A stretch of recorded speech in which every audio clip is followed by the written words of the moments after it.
Oi pessoal, tudo bem? Então, continuando com o nosso estudo sobre os fazores, que é um número complexo, eu quero saber o que acontece com o fazor quando eu faço a derivada do meu sinal, da minha função, no tempo. Então eu tenho aqui a minha função f de t, a cosseno de ômega t mais φ, uma função cossenoidal com amplitude a e fase φ. Tem um fazor correspondente, que é um número complexo que tem módulo a e ângulo φ, notação simplificada, notação exponencial complexa, certo? Bom, se eu derivar f de t em relação ao tempo, a derivada em relação ao tempo de um cosseno é menos seno. E esse ômega está multiplicando o t, então aí passa lá para frente. Então ficou menos ômega a seno de ômega t mais φ. Bom, aqui está escrito sob forma senoidal. Eu quero escrever sob forma cossenoidal. Então, como que eu faço? O menos seno, eu somo π sobre 2 ao cosseno. Tá? Então, somando π sobre 2 ou 90 graus ao cosseno, eu obtenho menos seno. Agora, eu tenho uma função, um sinal cossenoidal. E esse sinal, essa função, tem amplitude ômega a, certo? Então, o fazor correspondente vai ter um módulo ômega a e a fase é tudo que vem depois do ômega t. É φ mais π sobre 2. Está aqui. Então, é um número complexo com o módulo ômega a e fase ou ângulo φ mais π sobre 2. Isso é o fazor. Eu vou quebrar essa exponencial como produto de dois termos, e elevado a jφ e elevado a jπ sobre 2. O que é e elevado a jπ sobre 2? É um número complexo com módulo unitário e o ângulo π sobre 2. É justamente a unidade imaginária, j, certo? Ou poderia escrever também e elevado a jπ sobre 2 é cosseno de π sobre 2 mais j seno de π sobre 2. De qualquer maneira, isso resulta em j. Então, toda essa exponencial é j.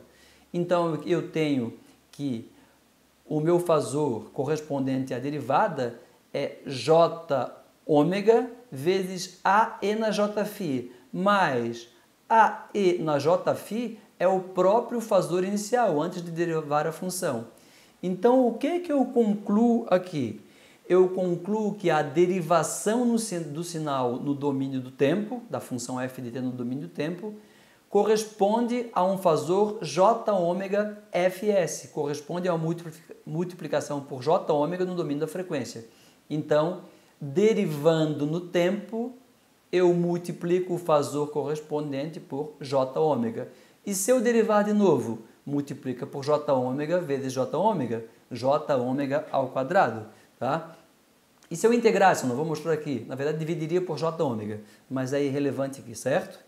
Então, se eu tenho um sinal f de t, cujo fazor é fs, a derivada de f de t em relação ao tempo tem um fazor correspondente j ômega fs.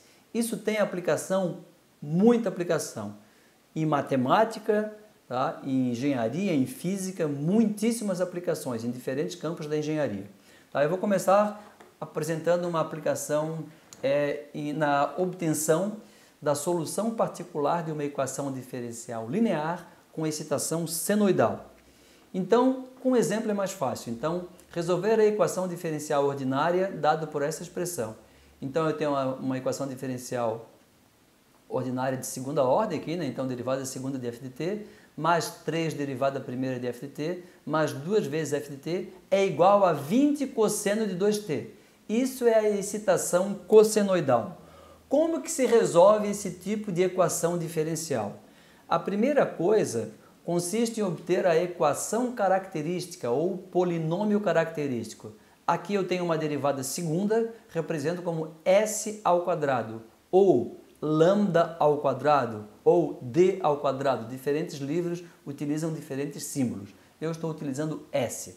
Tá? Então, s ao quadrado, mais 3 vezes, derivada primeira, 3 vezes s, mais 2 igual a 0. Isso é a equação característica.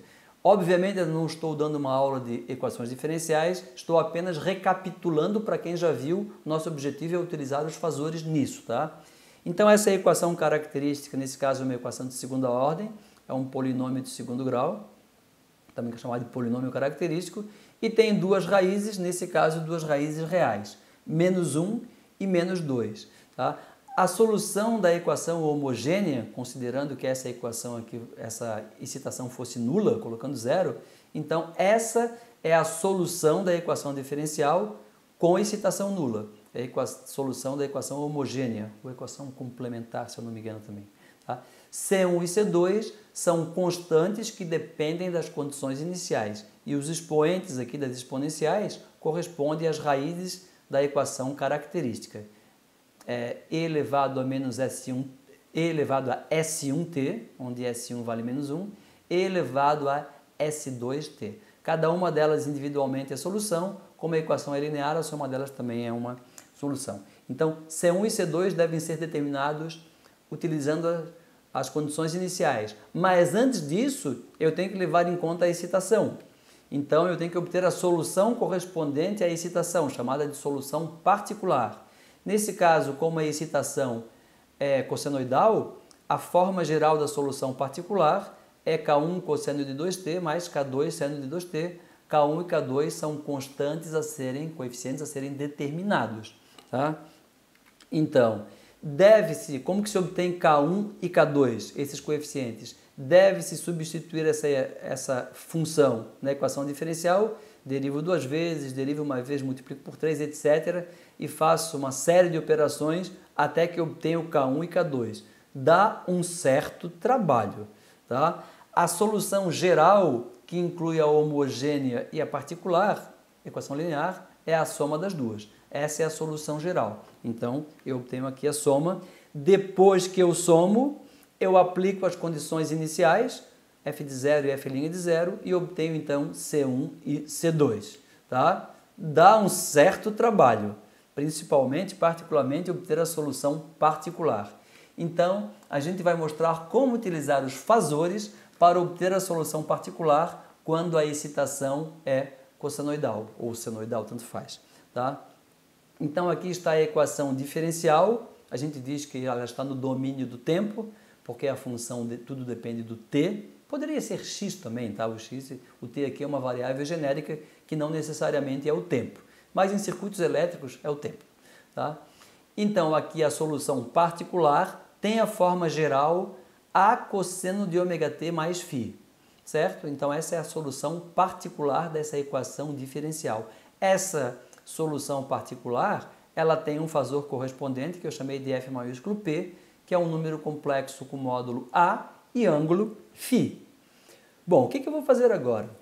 Só para não esquecer, aqui tem a excitação tem amplitude 20 e tem cosseno de 2t. Esse 2 aqui é o que multiplica o tempo, então esse 2 aqui é o ômega, certo? É a frequência angular da excitação, 2 radianos por segundo. Bem, eu tenho que obter essa equação agora em termos de fasores. Nós já vimos que uma derivada corresponde a uma multiplicação por j-ômega. Aqui eu tenho duas derivadas em relação ao tempo, derivada segunda. Então, eu tenho, vou até colocar aqui para ficar mais fácil, esse primeiro termo em termos de fasores, f de t, a solução particular, nesse caso só estou buscando a solução particular, tá? O f de t tem um fp, é o fasor correspondente, que está aqui.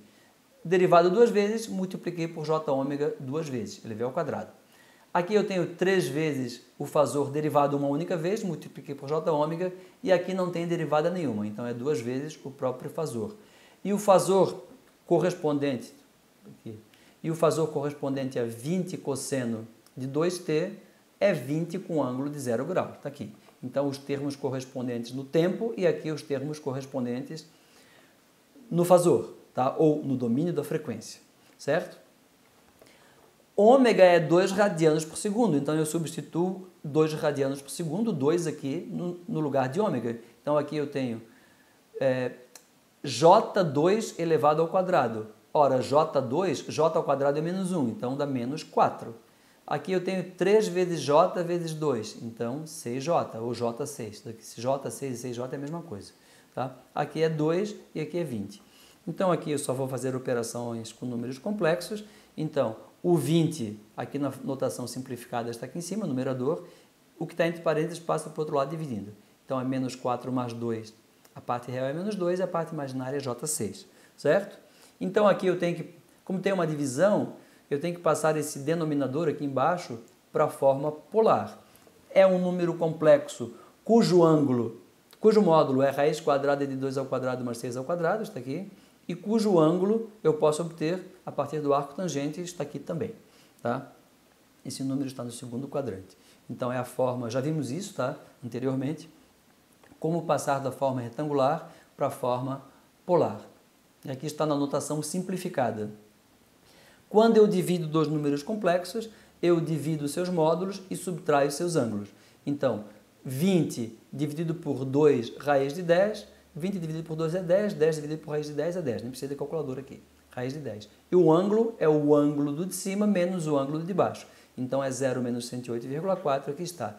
Então, esse é o fasor correspondente à solução particular desta equação diferencial, com esta excitação, certo? E agora eu vou então passar para o domínio do tempo e aqui eu obtive de maneira não muito complicada, muito mais simples, utilizando fasores, tá? Eu obtive a solução particular correspondente a essa equação.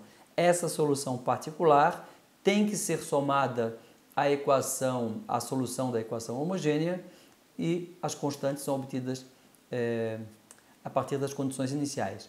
A gente já viu que a equação homogênea ela tem exponenciais decrescentes. Depois de muito tempo, a solução homogênea, nesse caso aqui, ela se anula, ela se atenua. Então, a solução particular é a solução que fica em regime permanente. Depois de muito tempo, o meu f de t vai assumir esse valor, porque a energia do sistema representado por essa equação diferencial já se dissipou.